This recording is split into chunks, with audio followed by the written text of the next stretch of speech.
વર્તમાન આ કાળમાં મોક્ષ માર્ગ બહુલોપ, વિચારવા આત્માર્થીને ભાખ્યો અત્ર અગોપ્ય. એમાં થોડી ઘણી વિચારણા કરી હતી. એમાં એટલું જ વધારે કહેવાનું છે કે વર્તમાન આ કાળમાં મોક્ષ માર્ગ બહુ લોપ છે, ઘણો લોપ નથી, સદંતર લોપ નથી, સર્વથા લોપ નથી, તદ્દન લોપ નથી, એકાંતે લોપ નથી, પણ બહુ લોપ છે, ઘણો લોપ થઈ ગયા જેવો છે. એટલે કે અદૃશ્ય થઈ ગયા જેવો એમ કહેવા કરતાં સમજાતો નથી, મૂંઝાયેલા જીવો રહે છે, એટલે એને ત્યાં અગોપ્ય કહી દીધું છે કે બહુ લોપ થઈ ગયો છે. પરંતુ કૃપાળુદેવે જગતવાસી જીવોના બે ભાગ પાડી દીધા. વિચારવા આત્માર્થીને ભાખ્યો અત્ર અગોપ્ય, એટલે કે મતાર્થી જીવ તો કાંઈ માનવાનો નથી, અને સમજીને માને અથવા તો મતાર્થ છોડે તો આત્માર્થ પ્રગટશે. પણ આત્માર્થી જીવ જે થાય છે કે થયો છે અને થવાનો છે તે બધાના માટે આ મોક્ષ માર્ગ અગોપ્યપણે અમે લખી દઈએ છીએ, ભાખી દઈએ છીએ. એમાં વર્તમાન કાળની વાત જરા અધૂરી હતી કે વર્તમાન આ કાળમાં એટલે શું કહેવું છે, તો કે જીનાગમમાં જેને દુષ્યમ કાળ કયો છે કે દુઃખે કરીને ધર્મ અને ધર્મના સાધન સામગ્રી ઉપલબ્ધ થાય તેવું આ કાળ છે. અને વ્યાસજી વગેરે ભાગવતમાં કે મહાપુરાણમાં કે બધા પુરાણમાં અથવા તો ઇતર દર્શનમાં જે કળીકાળ કહેવાયો છે તે કળીકાળની વાત છે. એટલે દુષ્યમકાળ કયો, વિષમકાળ કયો, પંચમારો કયો, કળીકાળ કયો, જે કયો તે છે. અને એમાં પણ પરમ કૃપાળુદેવે મોક્ષમાળાના 81મા પાઠમાં પંચમકાળનું સ્વરૂપ મૂક્યું, અને સાથે સાથે 222મા પત્રમાં, 176મા પત્રમાં, 504 નંબરના પત્રમાં અને 249 નંબરના પત્રમાં પણ આ કાળનું સ્વરૂપ મૂક્યું છે. એટલે આપણે તેની અત્યારે વિચારણા કરતા નથી.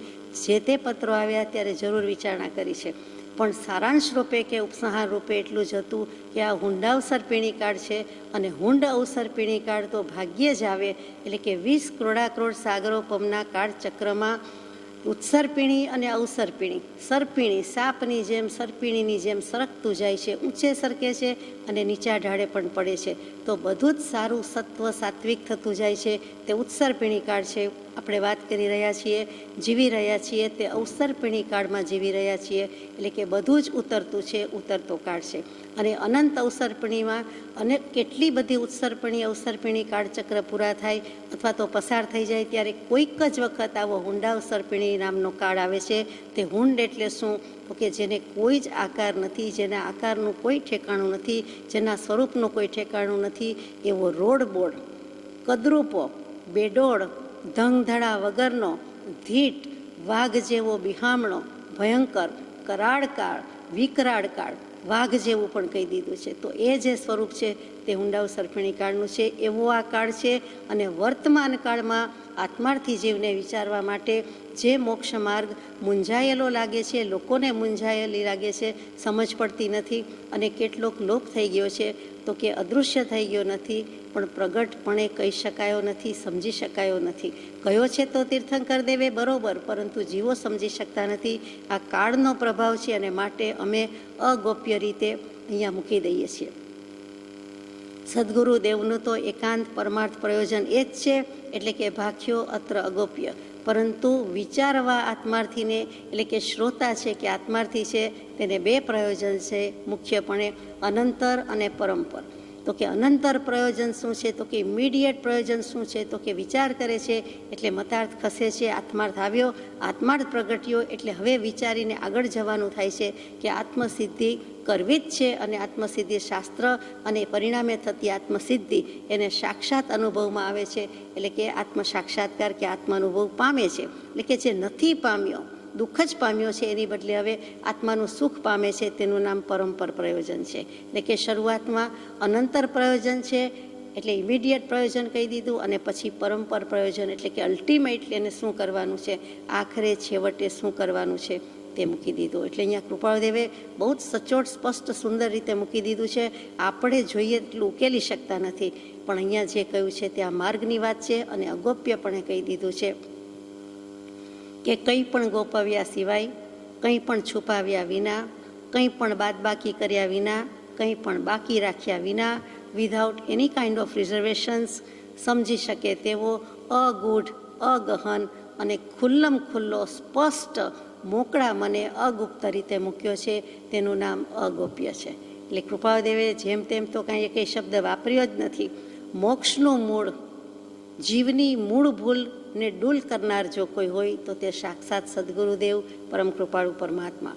મોક્ષનો સુગમમાં સુગમ માર્ગ સદગુરુથી પ્રાપ્ત ગુરુગમ થકી સ્વરૂપ સમજી સ્વરૂપમાં સમાવવું એ જ છે.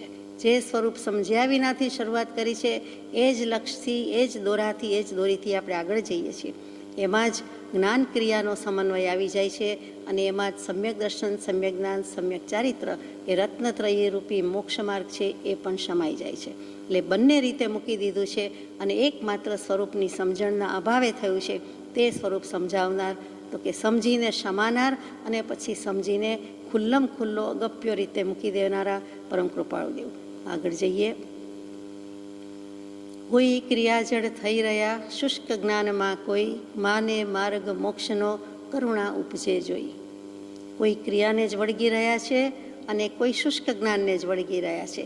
એ મોક્ષ માર્ગ માને છે જે જોઈને દયા આવે છે. કોને દયા આવે છે? આપણને આવતી નથી, આપણી દયા પરમ કૃપાળુ દેવને આવે છે. માટે લખાઈ જાય છે, જગતમાં ઘણા ઘણા જીવને તો મોક્ષની કે મોક્ષ માર્ગની કોઈ પડી જ નથી, પરવા જ નથી, એના પ્રત્યે કાળજી જ નથી, લક્ષ્ય જ નથી. તેવા જીવની તો વાત અહીંયા કરતા જ નથી. કૃપાળુ દેવ તો વિચારવા આત્માર્થીને કહ્યું છે, પરંતુ મતાર્થીના લક્ષણ મૂકે છે ત્યારે તે જીવો પણ આમાં સમાવેશ પામે છે. તો સાદી ભાષામાં કહીએ તો કેટલાક યમ, નિયમ, સામાયિક પ્રતિક્રમણથી માંડીને તપ, જપ, ક્રિયાકાંડ વગેરે ક્રિયાની દોડમાં જ પડે છે અને તેથી મોક્ષ માને છે. તેથી જ મોક્ષ માને છે. એટલે ત્યાં ક્રિયાવાદી કે ક્રિયાવાળાની વાત કહી દીધી. અને કેટલાક જીવો એવો છે કે અધ્યાત્મશાસ્ત્રો નિજ છંદે બુદ્ધિમતી કલ્પનાથી વાંચી લે છે અને પછી શુષ્ક જ્ઞાનથી, શુષ્ક વાતથી મોક્ષ પામે છે. વાતે વડા ન થાય એ પ્રભુશ્રીજીનો બોધ સચોટ છે. કોઈ પણ વસ્તુમાં વાતે વડા ન થાય સાચી વાત છે, પરંતુ વાતોડિયાપણામાંથી, વાતુલમાંથી ખરેખર કરવું પડે છે. ડાપણની વાત કરવી પડે છે. જે સાચું છે ચતુર પુરુષોએ, શાણા પુરુષોએ બતાવ્યું છે ત્યાં જવું પડે છે. તો શુષ્ક વાતથી, શુષ્ક જ્ઞાનથી પણ મોક્ષ નથી અને ક્રિયાની જડતાથી પણ મોક્ષ નથી. 422માં પત્રમાં આપણે સવિસ્તર ચર્ચા કરી છે. એમાં જ્ઞાન માર્ગ અને ક્રિયા માર્ગ અથવા ક્રિયાજળ અને જ્ઞાનથી માની લે છે શુષ્ક જ્ઞાની, તે બંનેની સુંદર મીમાંસા કરી છે. એના સારાંશ રૂપે કહું તો 3 પ્રકારના જીવો છે: શુષ્ક ક્રિયાવાદી, શુષ્ક અધ્યાત્મી અને શુષ્ક ક્રિયાને ઉત્થાપનારા. એટલે કે ફરીથી શુષ્ક ક્રિયાવાદી છે એની વાત લઈએ તો જાણીએ છીએ કે રસ વિનાની શેરડી હોય, શેરડીના કૂચાનો ઢગલો રસ્તામાં જોવામાં આવે કે ઘરમાં મૂકવામાં આવે, કોઈ રાખવા દે નહીં. જોકે તો કે એ કૂચામાંથી એમ કે આ શેરડીમાંથી રસ કાઢીને આપું તો આપણને એમાં જરાય રસ હોતો નથી. એમાં રસ હોય એમ માનવા પણ તૈયાર નથી. તો એ જે રસ વિનાની શેરડી કે શેરડીના કૂચા પ્રત્યે જે ભાવ છે તે જ ભાવ શુષ્ક ક્રિયાવાદી પ્રત્યે જ્ઞાની પુરુષને હોય છે કે એમાં રસ જ નથી, કસ નથી. રસ ન હોય તો કસ ક્યાંથી હોય? અને છતાં જીવે, મોટા ભાગના જીવોએ પર્સન્ટેજ આપણે મૂકતા નથી, જ્ઞાની પુરુષો જાણે છે. તો તેમણે આવા જીવો જોઈને કરુણા આવે એમાં નવાઈ નથી. બીજા પ્રકારના જીવો છે શુષ્ક અધ્યાત્મી છે કે માત્ર જાતે જાતે શાસ્ત્ર વગેરે વાંચી લે છે, સાંભળી લે છે, સમજી લે છે એમ લાગે છે, પછી બોલવા લાગે છે, બીજાને પણ કહેવા માંડે છે, સમજાવતા હોય તેવું કરે છે અને વાચા જ્ઞાન વર્તી રહ્યું છે તેવા શુષ્ક અધ્યાત્મી છે. પોપટીયું જ્ઞાન છે, પડપડિયું જ્ઞાન છે, બોલી જાય છે પણ ખબર નથી અને અમલમાં, આચરણમાં તો જરાય નથી. વિચારણા અને આચરણા વચ્ચે આસમાન જમીનનો ભેદ છે. તે શુષ્ક અધ્યાત્મી છે. વાતો લાખની છે, મોટી મોટી છે, ડાપણની છે, ડાપણ ભરેલી છે. કેવલ જ્ઞાન સુધીની, સિદ્ધપદ સુધીની વાત કરી જાય, કરી જાણે, પરંતુ અધ્યાત્મ જરાય પ્રગટ્યું ન હોય તેવા શુષ્ક, સાવ જ કોરા ધાકોડ, એટલે કે કંઈ રસ હતો જ નહીં, એકદમ કોરા ધાકોડ અને છતાં વાચા જ્ઞાનથી બીજાને રસબસ કરી મૂકે તેવા શુષ્ક અધ્યાત્મી, જેના કારણે જીવોને જ્ઞાની અને અજ્ઞાનીની વાણીનું કે જ્ઞાની અને અજ્ઞાનીનું ઓળખાણ પણ પડતું નથી, પડવા દેતું નથી. તેવા શુષ્ક અધ્યાત્મીનો તોટો નથી. એ પણ આ કાળમાં એટલા વધ્યા છે. અને ત્રીજું છે તે શુભ ક્રિયાને ઉત્થાપન કરનારા છે. એટલે બાહ્ય ક્રિયા અને શુદ્ધ વ્યવહારિક ક્રિયા જે કંઈ છે તેને નિષેધ કરે છે કે આ તો કરવા જેવું જ નથી, આનાથી પુણ્ય બંધ થાય, એ લઈ જઈને શું કરશો? એ પણ બધું વિચારવા જેવું છે.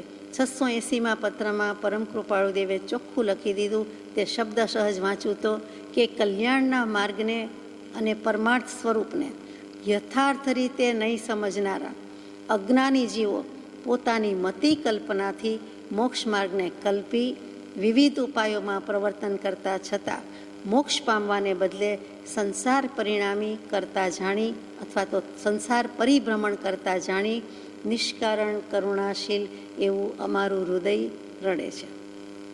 ત્યાં કૃપાળુદેવે ચોખ્ખું કહી દીધું કે કારણ નથી, અમારો પરમ ધર્મ પ્રત્યેનો કારુણ્ય સ્વભાવ છે અને તે સત્ધર્મ એટલે કે શુદ્ધ ધર્મ પોતાનો જ ધર્મ છે, તેના પ્રત્યેની પરમ ભક્તિ છે.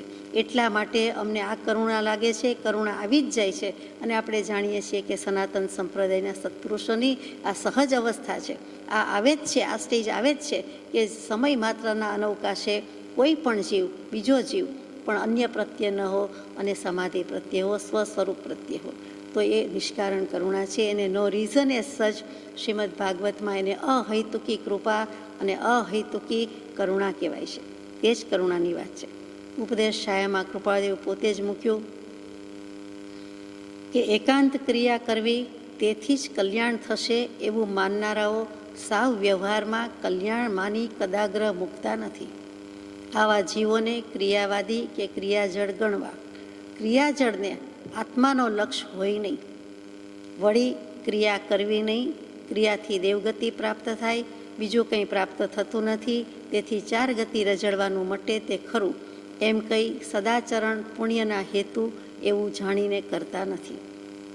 કે પુણ્ય બાંધીને શું કરવું છે, આપણે તો શુદ્ધ ભાવ જોઈએ એમ કરીને પુણ્ય બાંધવાની જે કંઈ હેતુરૂપ ક્રિયા કારણ એમાંથી પણ ચૂકે છે અને 4 ગતિમાં રજળવું નથી, દેવગતિમાં પણ જવું નથી એમ કહીને સદાચરણમાંથી પણ અટકે છે, એને પણ કરતા નથી. અને પાપના કારણો સેવતા અટકતા નથી. પાપ તો કર્યા જ કરે છે, એટલે શુભ ભાવ કરવા નથી અને અશુભ ભાવમાંથી બહાર નીકળ્યા નથી. તો આવા પ્રકારના જીવોએ કાંઈ કરવું જ નહીં અને મોટી મોટી વાતો કરવી એટલું આ પ્રકારના જીવોને વર્તે છે. વળી અમને આત્મજ્ઞાન છે, આત્માને ભ્રાંતિ હોય જ નહીં, આત્મા કરતાય નથી, આત્મા ભોગતાય નથી, માટે કાંઈ નથી આવું બોલનારાના પણ તૂટા નથી અને તેઓ શુષ્ક અધ્યાત્મીઓ અને પોલા જ્ઞાની થઈ અનાચર સેવતા અટકે નહીં. દુરાચાર નથી કીધું પણ અનાચાર છે, એટલે કે આચાર આચરણામાં કાંઈ ઠરતા નથી. એટલે એક બાજુ ક્રિયાજળ છે, બીજી બાજુ શુષ્ક જ્ઞાની છે, પોલારિયું છે, પોલું છે. એટલે પોલાની કાંઈ ખબર પડે નહીં કે પોલમાં શું છે, પોલાણમાં શું છે. તો કે પરમ પૂજ્ય શ્રી કાનજી સ્વામીએ એક વાક્ય સુંદર કીધું છે, તે વાત કહું કૃપાળદેવના કરુણા સંબંધી, કે જગતના જીવો આત્માની સંભાળ નહીં રાખતા, રાગ દ્વેષ અને ઈચ્છાની સંભાળ કરે છે. વળી તેઓ આત્માની રુચિ કરતાં આત્માના નામે બીજું કરી રહ્યા છે. એ જોઈને કૃપાળુદેવને એકદમ કરુણા થઈ આવી છે અને એને ઉપમા આપે છે કે દીવા ઉપર પતંગિયા ધસી આવે તેમ જગતના જીવો ઉન્માર્ગે ધસી રહ્યા છે અને તેની દયા આવે છે. કૃપાળુદેવને દયા આવે છે કે જગતના જીવો હાથે લઈ દીવો કહો કોને કુએ પડવું ગમે, માટે વિચારો માનવી કે વિષયથી શું થાય છે, નર્યા શુષ્ક જ્ઞાનથી શું થાય છે. કે આમાં સમજ જ પડતી નથી. કેટલાક ક્રિયાવાદી છે, સમજાય છે, તે તો હજી દેખાય છે, પણ શુષ્ક અધ્યાત્મી છે એ સીધી રીતે દેખાતા પણ નથી. એટલે ખરેખર તો માર્ગ એમ છે કે જ્ઞાન ક્રિયાભ્યામ મોક્ષ. આપણે સમજીએ છીએ, વિચારવાનો પ્રયત્ન કરીએ છીએ, તો પછી ધુરંધર આચાર્ય ભગવંતો, ઉપાધ્યાય ભગવંતો નહોતા સમજતા. તે એકે જ્ઞાન ઉપર જ જોક મૂક્યો ને એકે ક્રિયા પર જ જોક મૂક્યો. તો કે મુખ્યતા અને ગૌણતા, પ્રધાનતા અને ગૌણતા, જ્યારે જે વસ્તુની જેમ વાત રજૂઆત કરવાની હોય ત્યારે જ્ઞાનનું જ પ્રાધાન્ય આપ્યું હોય, જ્યારે ક્રિયાનું મૂકવાનું હોય ત્યારે ક્રિયાની આપી હોય. પરંતુ શ્રોતા અથવા તો સાંભળનારા, વાંચનારા કે સમજનારા બેલેન્સ ચૂકે છે. એટલે તે વખતે ક્યાંક બંને મુખ્ય ગૌણ રીતે રહ્યું છે એમ સ્વીકારી શકતા નથી. ક્યાંક આમ છે, ક્યાંક આમ છે, પણ બંને જોઈએ છે. અંગુ પંગુનો આપણે ઘણી વખત અંધ અને પંગુનું દૃષ્ટાંત લઈએ છીએ, તો વાત તો એમ જ છે કે જ્ઞાનથી એ મોક્ષ છે અને ક્રિયાથી એ મોક્ષ છે. બંને જ હોય છે, બંને સાથે જ હોય છે. અમુક સ્ટેજ પછી તો કોઈ ફરક પણ નથી હોતો, પરંતુ ઉકેલતા આવડવું જોઈએ. ક્યાંક આંટી પડી ગઈ હોય તો આપણે સલાહ સૂચન આપતા હોય કે સેજ આવી રીતે કરો તો ઉકલી જાય, સેજ આમ કરો, સેજ નખથી કરો, સેજ અણિયાળા ભાગથી કરો, સોયથી ઉકેલો, બીજું કંઈક કાતર લાવો વગેરે, અથવા તો પોતે એવી રીતે ઉકેલવાની વાતો કર્યા કરે. વાત કરે, સૂચન કરે, સલાહ કરે, અભિપ્રાય આપે, પણ પોતે જાતે ઉકેલી શકે ત્યારે ખરું. એવી રીતે કેટલાક વાતડાયા છે, શુષ્ક જ્ઞાની છે, વાતો મોટી મોટી કરે છે, પણ ખરેખર વાતે વડા ન થાય. એટલે કે ત્યાં આંટી ઉકેલવાની રીતિ પદ્ધતિ આવડતી નથી, કરી શકતા નથી. એવી જ રીતે ક્રિયાજળ છે, એ પણ ઉકેલ્યા કરે, પણ જે રીતે ઉકેલ આવવો જોઈએ, કે જે રીતે ગૂંચ કે ગ્રંથિ ભેદ થઈ જવો જોઈએ, એ તો ખબર નથી.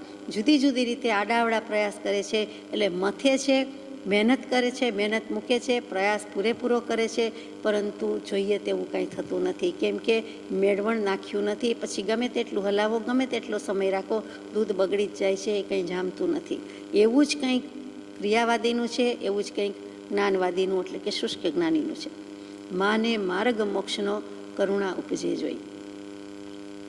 તો હવે સવાલ એમ થાય કે જ્ઞાન અને ક્રિયાથી કેવી રીતે મોક્ષ છે?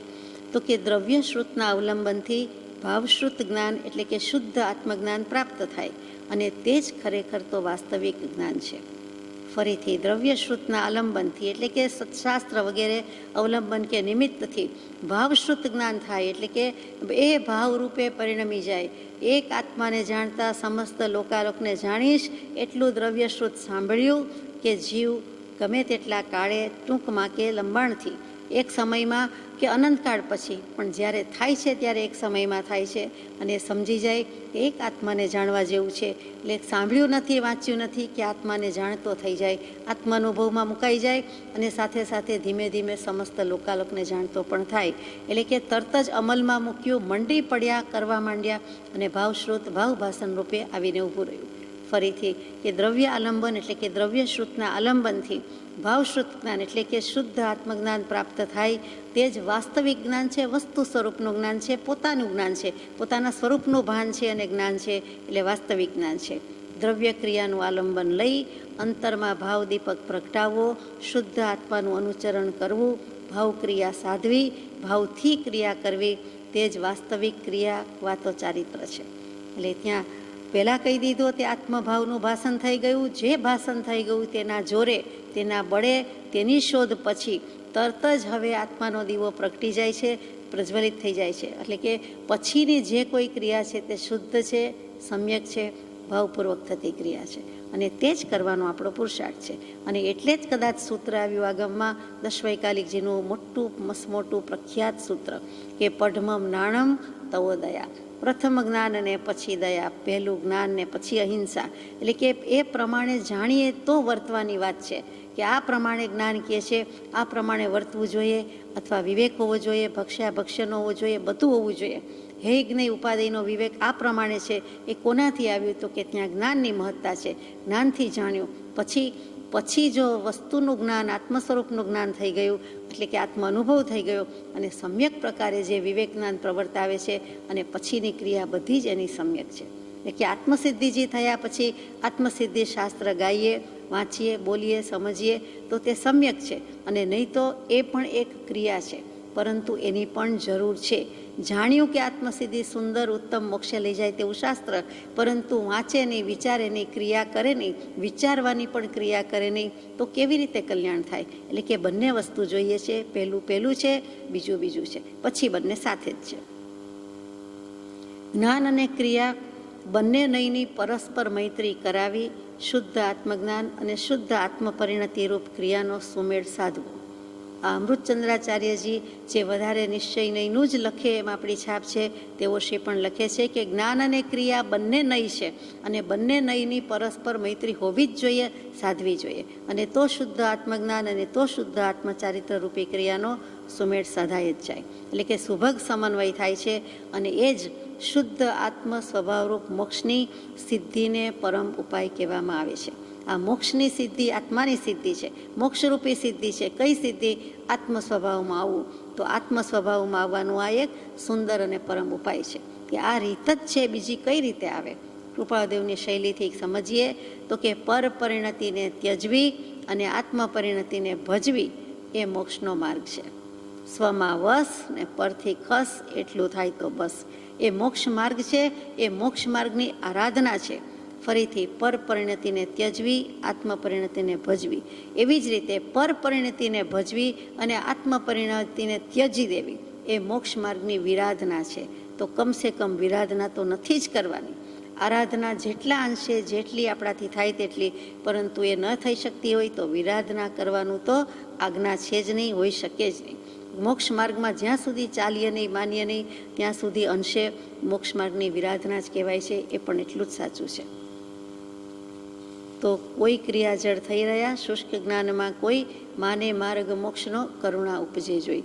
અહીંયા એક સ્પષ્ટતા, જો કે આપ સમજો જ છો કે ક્રિયા જળ એટલે શું? તો જળ જીવો છે. જળ એટલે તો ચૈતન્ય રહિત. તો એમ તો ચેતનને કહેવાય નહીં. ચેતન રાજા મોટું છે, મહત તત્વ છે. એને એમ તો કેમ કહેવાય કે તું જળ, કે જળ જેવો? એટલે ત્યાં ચૈતન્ય રહિત એમ જળ કેવું નથી, પણ અજ્ઞાન સહિત છે. અજ્ઞાનયુક્ત હોવાથી તેને ત્યાં જળ કહી દીધા છે. ક્રિયા જળ જાણ્યા સમજ્યા વિના, એટલે કે જ્ઞાન વિના, બોધ વિના, શુદ્ધ સમજ વિના, ગમ પડ્યા વિના, જેમ શાસ્ત્ર પણ શસ્ત્ર થઈને પરિણમે છે અને અનર્થ રૂપે પરિણમે છે, તેવું જ કંઈક છે કે જીવતું જાગતું ચેતન છે. જ્ઞાન દર્શન ગુણ, જ્ઞાન દર્શન ઉપયોગ હોવા છતાં સમ્યક પ્રવર્તતા નથી, ભાન જ નથી, એટલે અજ્ઞાનપણે પરિણમી રહ્યું છે. માટે તેને જળ કયા છે.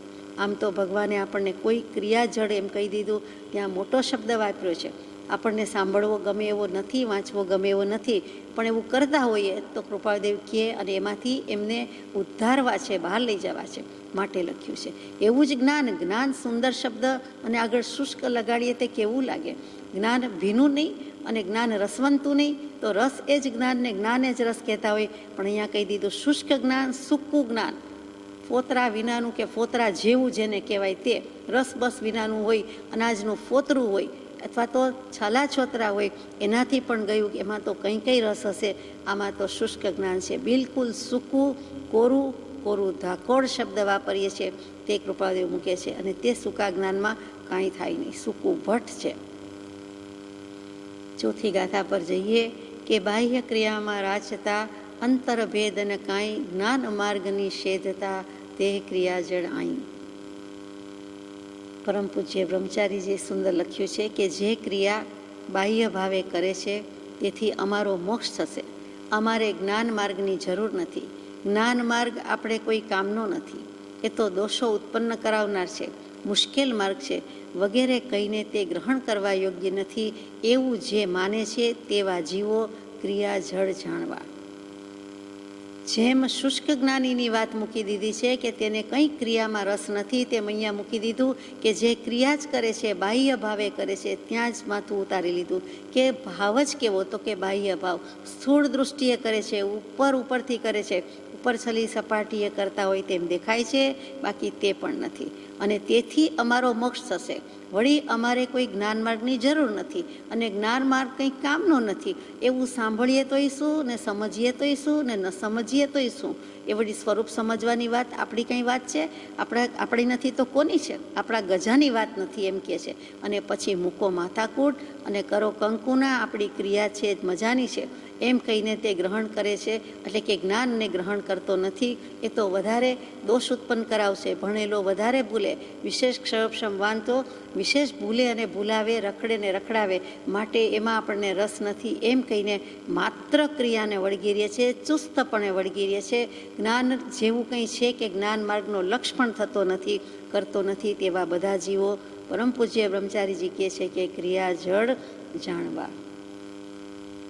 ક્રિયાજળ જીવો ને આપણે એમ કહેતા સાંભળતા જોઈએ છીએ કે જે કોઈ તત્વ ચર્ચા કરે છે એ તો વાતોડિયા છે કે વાતુલ છે. શંકરાચાર્યજી ઘણા સ્તોત્રમાં વાતુલ શબ્દ વાપરે છે. તે આપણે રૂઢ ભાષામાં ઘણીવાર વાયડા કે વાયડીદાસ કહીએ છીએ, કેટલીક વાર વાતોડિયા કહીએ છીએ. એટલે કે વાતો કરી જાણે છે અને સારા શબ્દોમાં સંસ્કૃત ભાષામાં વાતુલ કહે છે.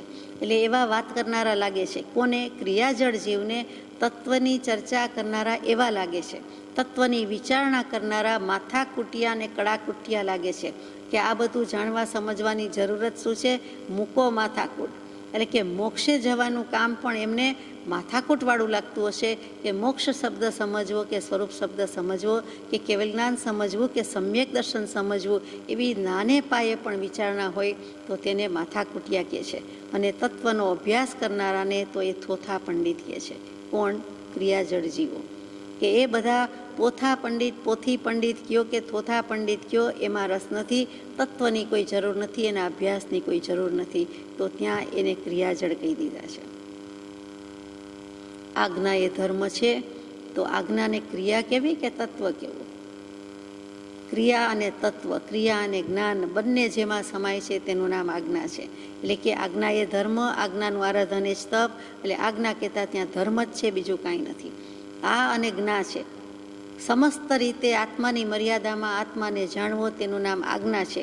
તો જીન પ્રવચનની મુખ્ય આજ્ઞા તે જ છે કે આત્માને જાણવો, આત્માનો પરિચય કરવો, આત્માને અનુભવવો. અને તે આજ્ઞા માટે પછી સ્થૂળ દૃષ્ટિએ કે સૂક્ષ્મ દૃષ્ટિએ આપણે બધી આજ્ઞા વિચારીએ છીએ કે સત્પુરુષની આજ્ઞા એ ધર્મ છે, સત્પુરુષની આજ્ઞામાં ધર્મ છે, સત્પુરુષની આજ્ઞા પોતે ધર્મ સ્વરૂપ છે અને બીજાને ધર્મ જ છે, ધર્મની દેનારી છે, કલ્યાણની કરનારી છે. આગળ જઈએ કે બાહ્ય ક્રિયામાં રાચતા અંતરભેદ ન કાંઈ.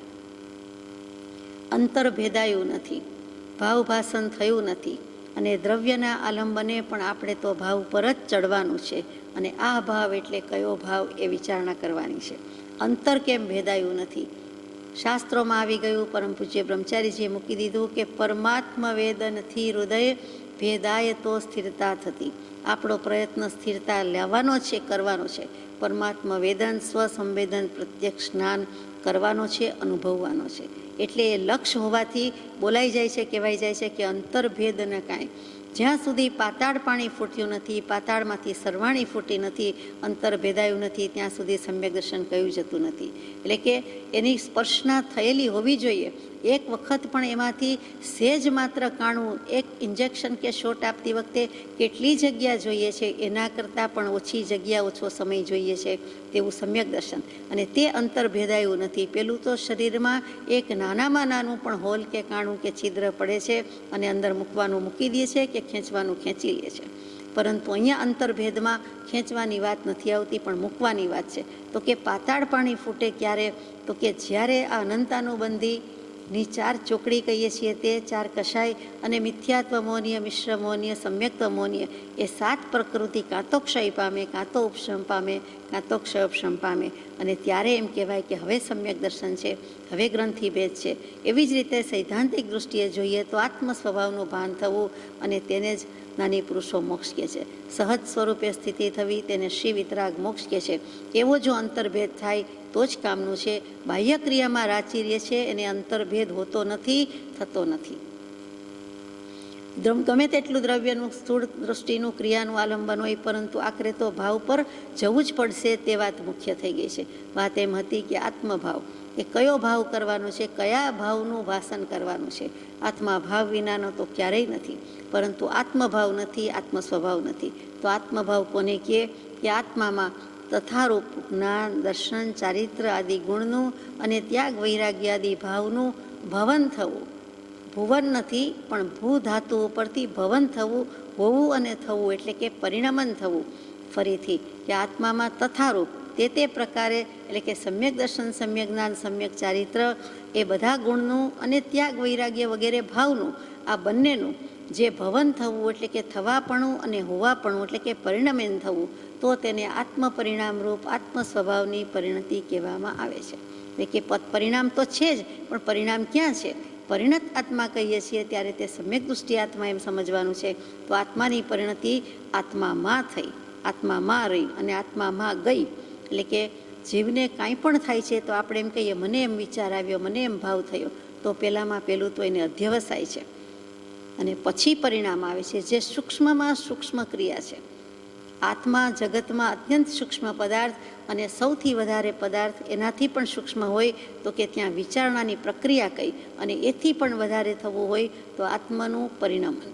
એ જે પરિણમન થયા પછી શુદ્ધાત્મામાં પરિણતિ થાય છે, કે એટલે કે અનુભવ થાય છે, સ્વાનુભવ થાય છે, અને એ વખતે જે સ્વસંવેદન પ્રત્યક્ષ અનુભવ થાય છે એ કોઈ ઓર વાત છે. એટલે ખરેખર સૂક્ષ્મમાં સૂક્ષ્મ તો તે વાત છે જે સ્વરૂપને જ્ઞાની પુરુષો સર્વજ્ઞ ભગવંતો પણ કહી શક્યા નથી, વાણીથી અગોચર છે. એક જે સ્વરૂપને સર્વજ્ઞે દીઠું જ્ઞાનમાં કહી શક્યા નહીં તે પણ શ્રી ભગવંત જો તે સ્વરૂપને અન્ય વાણી તે શું કહે, અનુભવ ગોચર માત્ર રહ્યું તે જ્ઞાન જો. તે જ્ઞાન, તે આત્મભાવ અને તે અંતર્ભેદની અહીંયા વાત છે. ભાવ ન હોય તો ખાલી ખોખું, એક સામાન્ય વસ્તુ અંદરથી નીકળે નહીં અને ખાલી ડબ્બી, ખાલી ખોખું કે ખાલી ડબ્બો હોય તો જોતા આવે ખોલતા આવે તેમ થાય કે અરે આમાં વસ્તુ તો કાંઈ છે નહીં, માલ નથી, ખજાનો નથી, જેની ખોજ છે, જેની શોધ છે એ તો આમાં છે પણ નહીં, કોઈ વસ્તુ આમાં નથી, આ તો ખાલી ખમ. તો જ્ઞાની પુરુષને એવું જ લાગે છે કે જીવો આટલી મહેનત મૂકે, આટલા પ્રયાસ કરે, પરંતુ ભાવ ભાષણ થયું નથી, તો એ ખાલી ખમ, ખાલી ખોખું છે, શૂન્ય જ છે. યશો વિજયજી મહારાજે તો ચોખ્ખું જણાવી દીધું છે. આપણે 8 યોગ દૃષ્ટિની સજ્જાઈમાં કૃપાદેવ ગવડાવે જ છે. આજ્ઞા હોવાથી આપણે વિચારીએ છીએ કે શુદ્ધ ભાવને સુની કિરિયા બેઉમાં અંતર કેતોજી, જળ હલતો સૂરજને ખજવો તાસ તેજમાં તેતોજી. શુદ્ધ ભાવ જો નથી તો એના વિનાની ક્રિયા સૂની છે. કોઈક ઘરમાંથી બધું જતું રહે, કોઈક વ્યક્તિ જતી રહે, કોઈકની વિદાય થઈ જાય તો એમ થાય કે ઘર ખાલી થઈ ગયું, ઘરમાં સુનકાર વ્યાપી ગયો, બધું શૂન્ય થઈ ગયું. કે સુનકાર સગડીનો સ અને મીંડાવાળો સ, સુનકાર શૂન્ય, એ બંનેને બહુ સંબંધ છે. એ શૂન્ય શબ્દ સાચો છે, એના પરથી જ સૂનું થઈ ગયું, સુનકાર થઈ ગયો, શાંતિ થઈ ગઈ, એની ખોટ પડી ગઈ. એમ જેમ આપણે કહીએ છીએ બધું સુમ સામ છે, એ પણ આ શૂન્ય શબ્દ પરથી આવ્યો કે કાંઈ જ નથી. તો શુદ્ધ ભાવની જેટલી કિંમત છે એના પ્રમાણે શૂન્ય ક્રિયા, શૂન્ય ક્રિયા એનું કોઈ મહત્ત્વ નથી.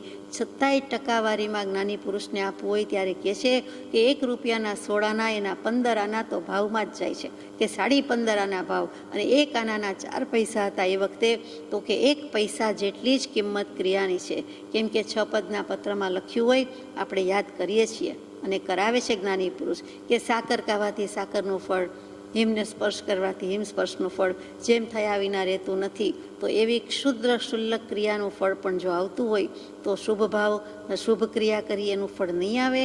એટલે એને અફળ તો કંઈ નથી, પણ સફળ પણ કંઈ નથી. સફળ તો જ કહેવાય સમ્યક દર્શન સહિતની હોય, અફળ તો કે અફળ નિષ્ફળ કહેવાય, પણ અફળ તો કે એમ પણ નહીં કહેવાય, અને સેજ તો એ ફળ આપે છે.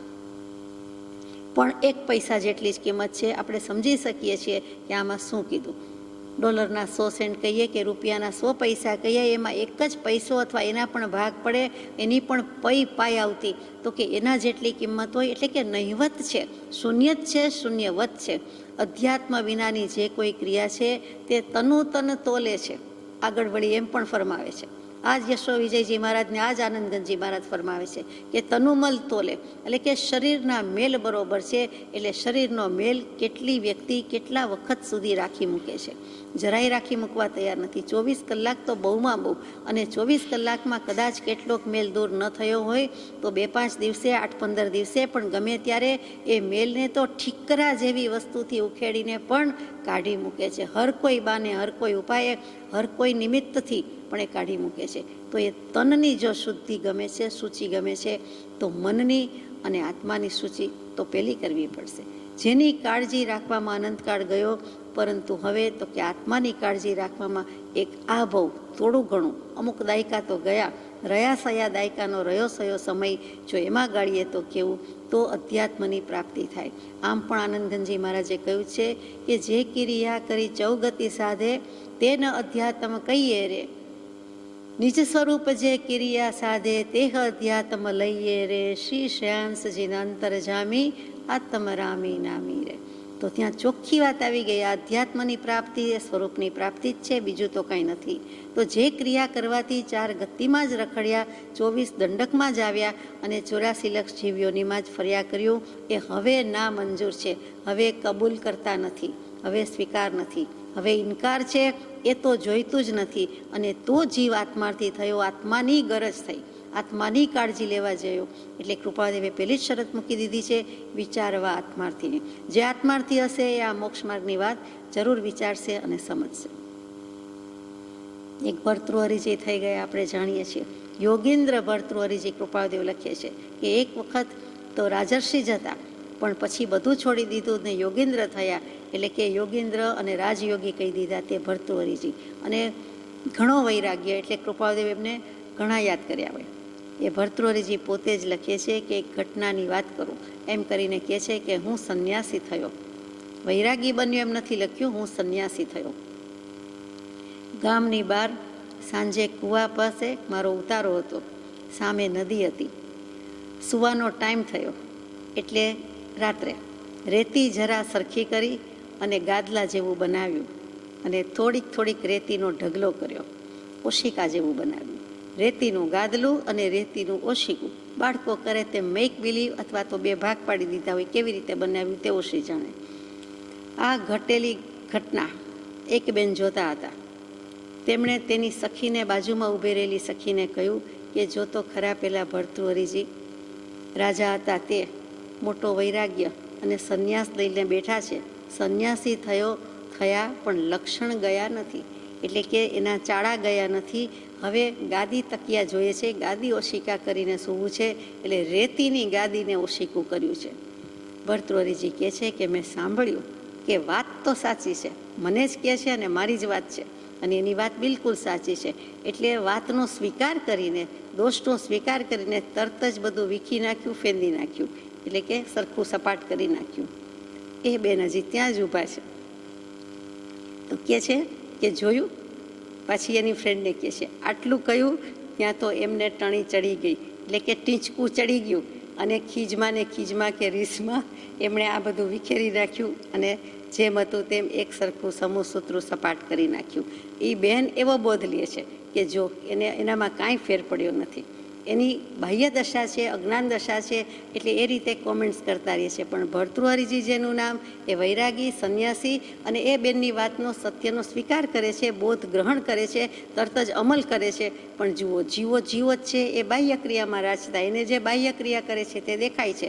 અને ભર્તૃહરિજીને અંતર્ભેદ થયેલો છે, પણ એને ક્રિયા જોઈને એમ થયું કે અરે હજુ મને દેહાધ્યાસ છે, એમાં ટકોર છે, અને હજુ મને આમાં બાહ્ય વેશમાં અથવા તો આ બાહ્ય ક્રિયામાં હું પડ્યો છું કે સૂતી વખતે બેડ સરખી કરવાની ટેવ મોટા ભાગનાને હોય.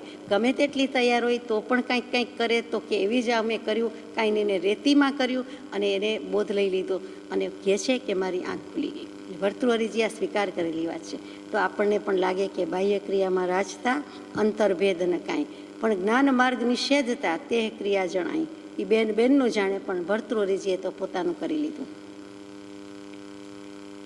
આનંદગંજી મહારાજ એમણે એક પદમાં એમ લખ્યું કે ગગન મંડળ મેં ગૌવા વિયાણી, ધરતી દૂધ જમાયા, માખણ થાસો વિરલા પાયા, છાસ જગત ભરમાયા.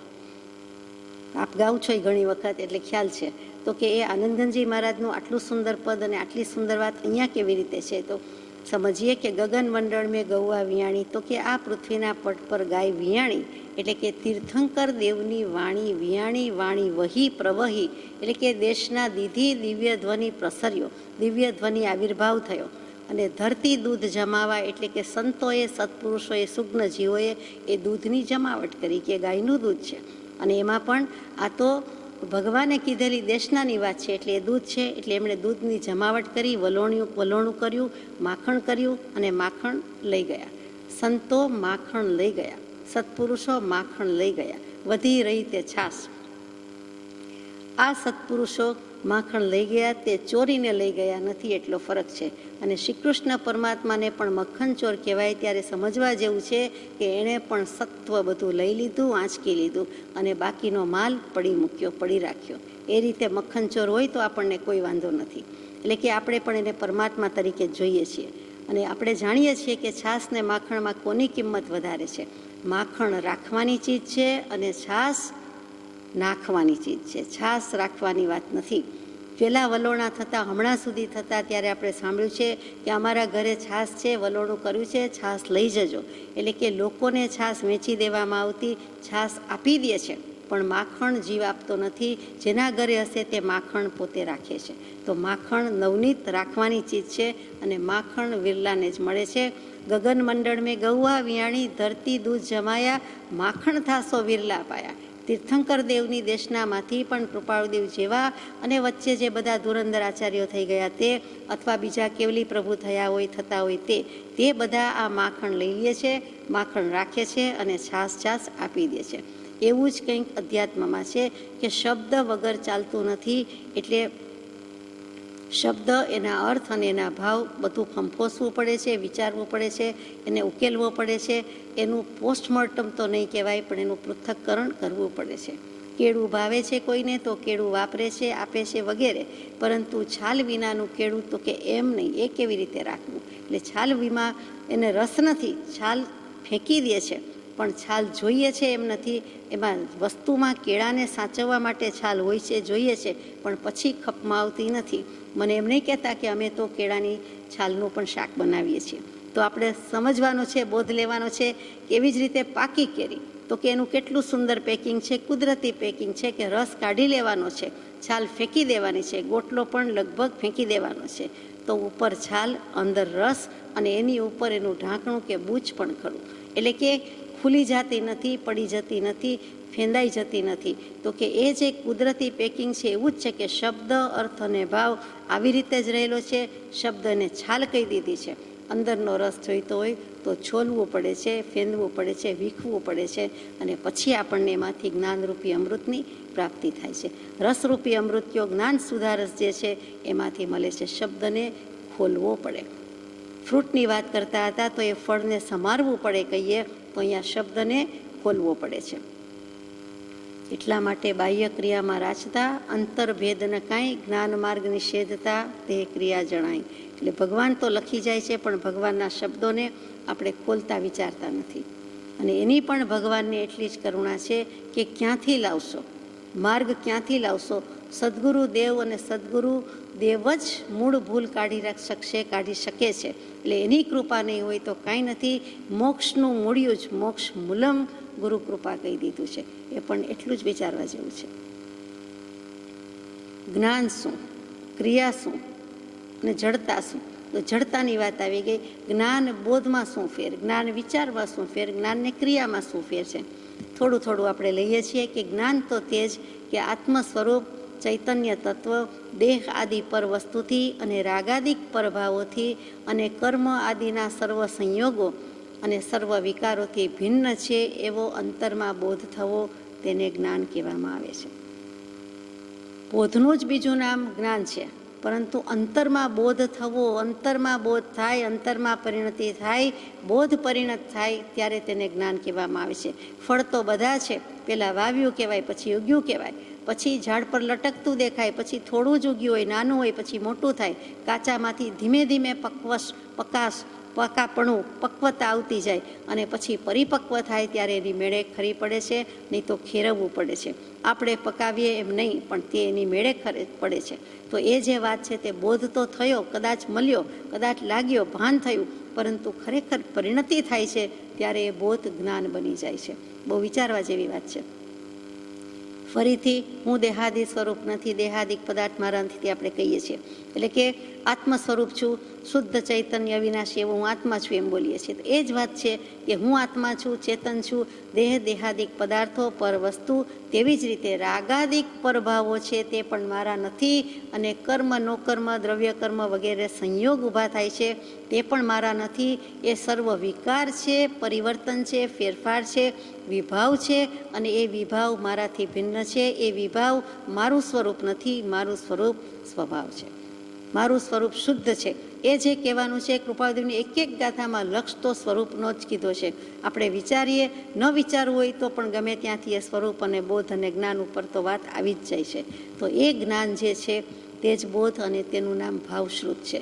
ભાવ ભાષણ થઈ જાય છે તેને સમ્યક જ્ઞાન કહેવામાં આવે છે. અને શાસ્ત્ર જ રહે છે. શાસ્તા પુરુષના વચન છે, પણ તે દ્રવ્યશ્રુત જ છે, ભાવશ્રુત ખરેખર પોતે પરિણમે ત્યારે, પોતાના બોધમાં પરિણમે, પોતાના જ્ઞાનમાં પરિણમે ત્યારે તેને ભાવશ્રુત કહેવાય અને ભાવ ભાષણ કહીએ છીએ. એટલે દ્રવ્યશ્રુત અને ભાવશ્રુત બેની વચ્ચે કોઈક ત્રીજું તત્વ છે, તેનું નામ સત્પુરુષ કે સદગુરુ. સત્શાસ્ત્રો પણ પડ્યા છે અને ભાવનારા પણ પડ્યા છે, પણ કેમ કરતા નથી, કેમ પરિણામ પામતું નથી, કેમ બોધ રૂપે આવતું નથી? તો કે ત્યાં સદગુરુ કે સત્પુરુષની જરૂર છે. आत्मा और परमात्मा अलग रहा बहुकाल, सुंदर मेला कर दिया सद्गुरु मिला दलाल। ત્યાં દલાલ જેવી ઉપમા આપી દીધી કે આ બંને તત્વની વચ્ચે મેળ કરનાર કોણ? સતદેવની વાત આવી ગઈ, સત્ધર્મની વાત આવી ગઈ. બંનેનું અનુસંધાન કોણ કરે? તો કે વચલું તત્વ, તે સદગુરુ તત્વ. આત્મસિદ્ધિજી શાસ્ત્ર એટલે સદગુરુ શાસ્ત્ર છે. એ ગુરુગમથી આપણને સમજાય તો આપણી આત્મસિદ્ધિજી થઈ જ જાય. એટલે જેવું તેવું તો છે જ નહીં. આ જ્ઞાનની વાત હતી. હવે ક્રિયાની વાત કરીએ. પોતે પ્રાપ્ત જ્ઞાનને અનુરૂપ રાગાદીનો ત્યાગ કરીને શુદ્ધ આત્મ પરિણતિમાં પ્રવર્તે તેનું નામ ક્રિયા કહીએ છીએ. એટલે કે અહીંયા ક્રિયા કહેતા શુદ્ધ ક્રિયા થઈ. જેમ જ્ઞાન કહેતા શુદ્ધ જ્ઞાન, શુષ્ક જ્ઞાન નહીં, તેમ ક્રિયા કહેતા શુદ્ધ ક્રિયા થઈ. એટલે આપણને આગળ લઈ જવા છે, બાહ્ય ક્રિયામાં રાખવા નથી. ત્યાગ શું? તો કે એક અપેક્ષાએ સમજવા માટે કહીએ તો ત્યાગ જેવું કંઈ છે જ નહીં. ત્યાગ એટલે છોડી દેવું. હવે જો આપણે આટલી માન્યતા કરી લીધી હોય કે આપણું કાંઈ નથી, તો આપણે છોડવાનું શું આવ્યું? આપણું માન્યું જ નથી, આપણી પાસે હતું જ નહીં. હોવા છતાં એમાં મારાપણાની કે મારા હોવાપણાની કે મારી વસ્તુ છે કે મારું છે એમ પરિગ્રહ બુદ્ધિ ન રાખી હોય, મારું માન્યું ન હોય, મમત્વ રાખ્યું ન હોય, તો પછી છોડવાનું આવ્યું જ ક્યાં? એને ત્યાગ કરવાનો કાંઈ રહ્યો જ નહીં. હોય તો હોય, ન હોય તોય ઠીક, હોય તોય ઠીક. હુઆસો ઠીક, હોગાસો ઠીક, હો રહા હે વો ભી ઠીક. બધી રીતે બધું ઠીક ઠીક ને ઠીક, બધું જે થાય તે યોગ્ય જ માનવામાં આવે, તો ત્યાં ત્યાગ કરવાનું આવ્યું શું? તો આ આપણને અપેક્ષા ગમે. એક ધોબી કપડાં આપવા આવ્યા, ઇસ્ત્રીના કપડાં. એમાં કોઈક દિવસ તો કોકની ભૂલ થઈ જાય, તો આપણા કપડાની બદલે કોઈક દાદાજીનું એક કપડું આવી ગયું, એની ઉપર દાદાજી લખ્યું પણ હતું, અને આપણે જોઈ પણ લીધું, વાંચી પણ લીધું, પણ મનમાં રાખ્યું, ઘરમાં રાખ્યું કે આપણે એ આવશે કે કોઈ પૂછશે, પૃચ્છા કરશે ત્યારે પાછું આપીશું. એટલે ત્યારે ને ત્યારે આપી દઈએ, આપણે તપાસ કરીએ, એટલી મહેનત મૂકનારા નહીં. દાદાજી ફરતા ફરતા આવે છે, કેમ કે દાદાજી જ છે, એટલે એને સ્વભાવમાં સ્થિરતા નથી. એટલે એમ થાય છે કે ક્યાં ગયું ને ગયું ક્યાં, અને મારે જોઈએ જ આ જ જોઈએ. પૂછવા આવે છે કે મારી પાસે તો નથી આવ્યું, કપડાં બદલાઈ ગયા લાગે છે, તમારી પાસે છે? આપણી પાસે હોય એટલે રેડી જ હોય, ready to give it up, કે એને આપી દેવાનું છે, સોંપી દેવાનું છે, કે હવે છોડી દેવા જેવું એમાં આવ્યું શું? અને દાદાજીને આપણે એ કપડું એનું પાતું ને પાછું આપી દીધું. એમાં નવાઈ નથી, એમાં કંઈ ત્યાગ નથી, એમાં કંઈ છોડવા પણ નથી, કેમ કે આપણું નહોતું એટલે આપણે એને આપી શકીએ છીએ. કે આપણું બેઝિકલી મૂળથી જ હતું જ નહીં, એ ધોબીની ભૂલથી આવી ગયું હતું, અને પાછું નામ લખેલું છે એટલે પાકે પાયે એનું જ કપડું છે, તો એને આપી દીધું. એમાં મોટાઈ શું, મહત્તા શું, આશ્ચર્ય શું, એવું જ જ્ઞાની પુરુષો આમાં કહે છે કે આપણું નથી એટલે કે તમારું નથી એમ કહે છે. તો મોહ, મમતા, આસક્તિ શું કામ? 4 દિવસના ચાંદરડા પર જૂઠી મમતા શા માટે, જૂઠી માયા શા માટે? જે ન આવે સંગાથે એની મમતા શા માટે? એ તો ચોખ્ખું જ જણાય છે કે આપણું નથી. શાલીભદ્રજીએ બધું ત્યાગ્યું એમ બધા વાત કરે, હકીકતે એમને ત્યાગ હતો જ, કદી પોતાનું માન્યું જ નહોતું.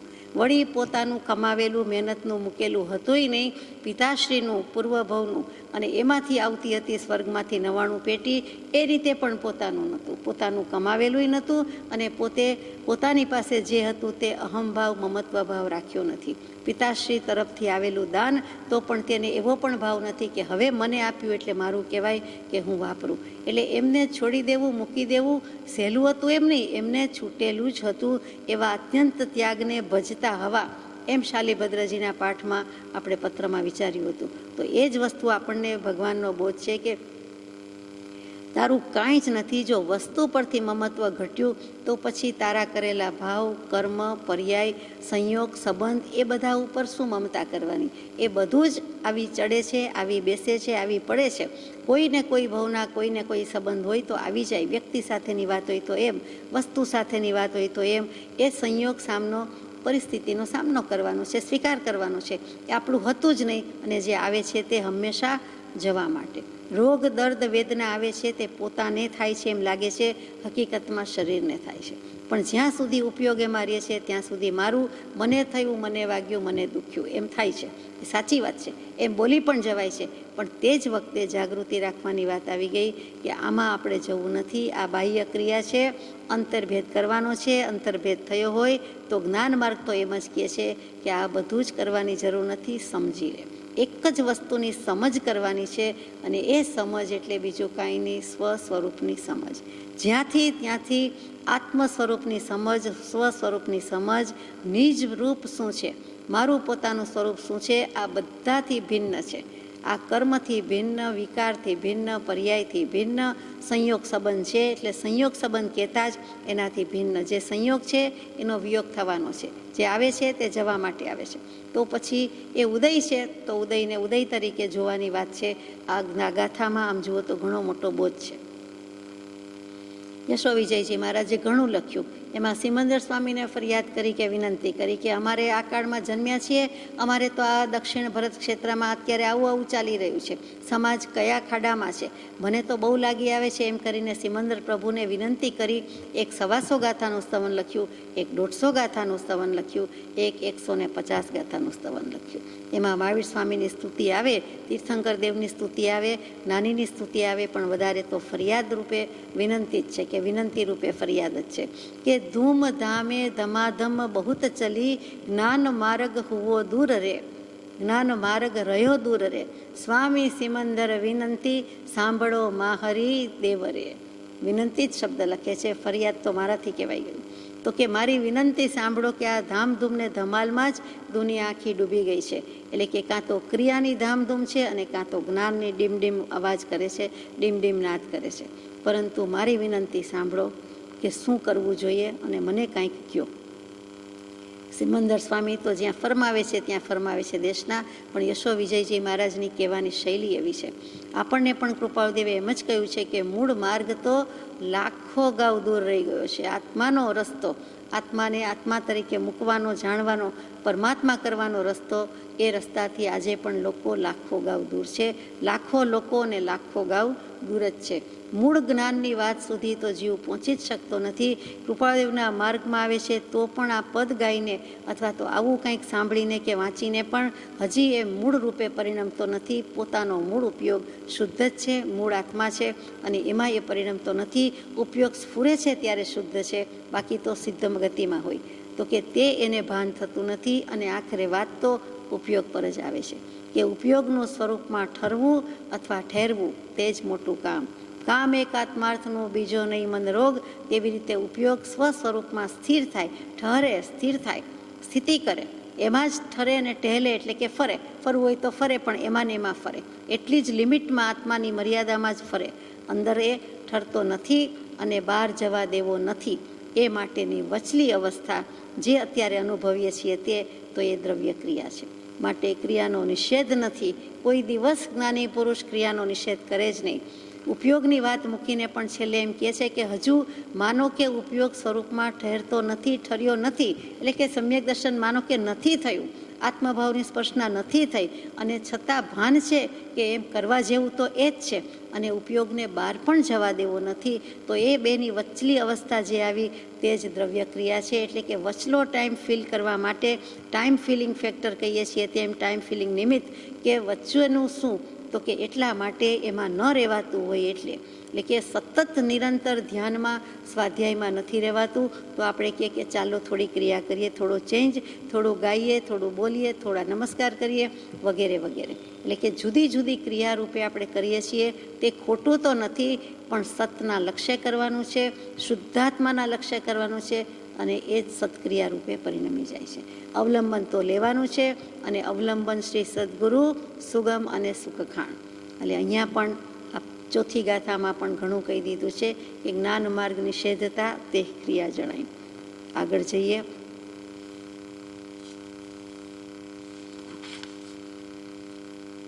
બંધ મોક્ષ છે કલ્પના, ભાખે વાણી માઈ, વર્તે મોહાવેશમાં, શુષ્ક જ્ઞાની તે આઈ. હવે શુષ્ક જ્ઞાનીની વાત લીધી છે. બંધ અને મોક્ષ માત્ર કલ્પના છે એવા નિશ્ચય વાક્ય માત્ર વાણીમાં બોલે છે, અને તથારૂપ દશા થઈ નથી, મોહના પ્રભાવમાં વર્તે છે. એ અહીં શુષ્ક જ્ઞાની કયા છે. શુષ્ક કહેતા જ ભીંજાયા નથી, કોરું. અને કોરું ધાકોડ કહીએ એટલે તો રેતી જ યાદ આવે. રેતી એ કોઈક વાર ભીની હોય કે ભીંજાયેલી હોય, ધરતીમાંથી હોય એટલે. પરંતુ આ તો બિલકુલ કોરા છે. ભાવની અંશ માત્ર, સહેજ પણ રંચ માત્ર સ્પર્શના થઈ જ નથી. આત્મભાવની સ્પર્શના થઈ જ નથી. સમ્યક દર્શન અંશે કહેવાય, સમ્યક દર્શન પ્રગટ્યું જ નથી, થયું જ નથી. અને મોટી મોટી ડાઈ વાતો કરવાની છે કે આત્માને બંધાઈ નથી અને આત્માને મોક્ષે નથી. બંધાયો હોય તો છૂટે કે છોડાવીએ ને, અમારો આત્મા તો બંધાયો જ નથી. નિશ્ચયથી તો આત્મા બંધાતો નથી, એટલે બંધાતો નથી તો એને મુક્ત કરવાની કે મોક્ષમાં લઈ જવાની વાત પણ નથી. આવું આપણે સાંભળતા હોઈએ છીએ. તો આ બંધ અને મોક્ષ માત્ર કલ્પના છે એમ કહે છે. એવા નિશ્ચય વાક્ય, નિશ્ચય પ્રધાન વાક્ય માત્ર વાણીમાં બોલે છે, માત્ર વાચા જ્ઞાન છે. સકળ જગતને એઠવત અથવા સ્વપ્ન સમાન તે કહીએ જ્ઞાની દશા, બાકી વાચા જ્ઞાન. એક દ્રવ્ય બીજા દ્રવ્યનું કાંઈ કરી શકતું નથી.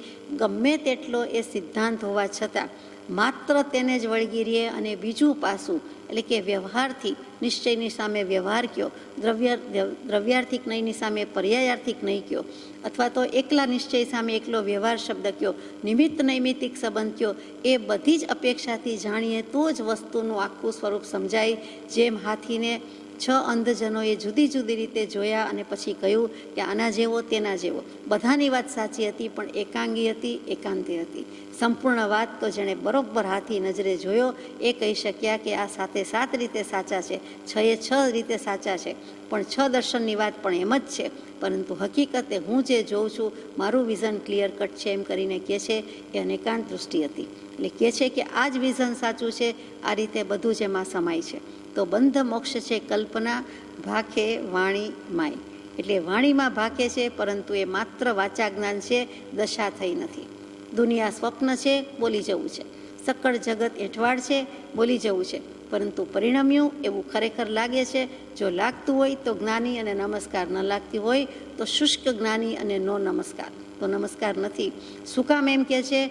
વર્તે મોહાવેશમાં, મોહરૂપી આવેશમાં આવી ગયા છે. આવેશ અને પ્રવેશ, પ્રવેશ સમજાય છે, આવેશ સમજાતો નથી. ઘણીવાર આવેશ સમજાતો નથી. આપણે કહીએ કે ભક્તિના આવેશમાં આમ બોલી રહ્યા છે, અથવા તો ભાવાવેશમાં આવી ગયા એટલે રડી પડ્યા છે.